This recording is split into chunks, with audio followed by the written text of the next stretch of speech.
When I was 8 years old, my dad left our family, just took off. Never saw him again until his funeral a few years later. And so I didn't know a lot about my dad growing up. One thing I did know was that his father, the story in our family was that he was killed in a knife fight in prison. This is my grandfather, this story that floats around my family. Great heritage, right? But I grew up thinking this about my grandfather, and a couple of years ago, so I never, my dad left, and I never ever thought about seeking out my grandfather. A couple of years ago, my wife, she's out mowing the lawn one day, and she gets this feeling that she should research my dad's dad. She's like, I've got this feeling that I want to search out this family line.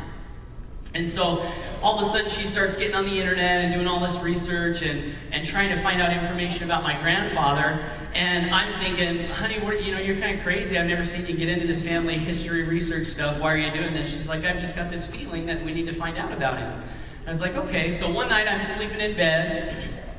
My wife wakes me up and she says, Paul, come back here, quick, come back to the computer and see what I found. I was like, now? I just fell asleep. She's like, yeah. So I go back in the office, and on the computer screen, she's got pulled up this obituary. And in this obituary, there's a gentleman who's passed away. And in the article, it says that he is survived by a man by the name of Franklin Fitzen, who would have been my grandfather. And my wife's like, I think your grandpa's alive.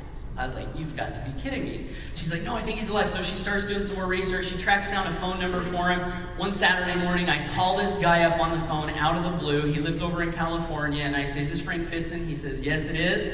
I said, the same Frank Fitzen that was in Fort Ord, California in 1952. And I asked him a few more questions. He's like, yes, it is. And I said, I think you're my grandfather. And he says, you've got to be kidding me. And I was like, yeah, this is crazy. And so what ended up happening was I developed a relationship with my grandfather, and because of the freedom that I have been fortunate to develop in the home business profession, I had the money to fly over there. I didn't have to take time off of work. And what happened over the next 2 years is I got to develop a relationship with a man who didn't have any close family around him, didn't have a lot of close friends. You could say that maybe he was a little bit lonely in his life. Didn't have a lot of money, and I had the opportunity to develop a relationship with him. And it was really a beautiful thing. He was actually dying of cancer. We didn't know this at the time, but he had about 2 years left to live. One night, as I was visiting him over in California, we would go out. We would go out to eat, and we would develop this relationship. And I take him back to the nursing home where he's living. And he rides in this wheelchair, right? So I get the wheelchair out of the car, and I put him in the wheelchair, and I'm wheeling him into the assisted living center. And he stops. There's some guys on the front. He stops and talks to them and laughs at them. And then we open up the door, and we're walking in. I'm pushing him in, and then all of a sudden he slams his foot on the ground. And I'm like, what's he stopping for? And there's this handicapped lady there that can't really speak. And he says, hi, Mary, how are you? And he shakes her hand.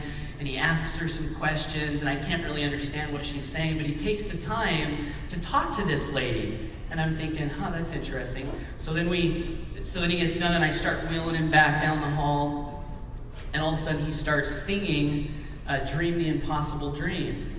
And I'm thinking, here's a guy who's got cancer, he's dying, he's living in an assisted living center, he has not very much money, and he's enjoying life. And one of the things that he said after he was finished singing Dream the Impossible Dream is he said, there's only a few of us who understand how good life really is. And I wrote that in my journal, and on the plane ride over here, I said, man, isn't that true? There's only a few of us who understand how good life really is. One of the things that we can do to understand how good life really is along the journey, my friends, is to be grateful. Be grateful for the things that we have. Be grateful. There's so much to be grateful for. The fact that we're breathing, the fact that we're sitting here in this room, the fact that we have the opportunity to learn from people who have gone before, the fact that we can get better. A lot to be grateful for. I want to challenge everyone in this room to be grateful as we are generating wealth and freedom in our lives.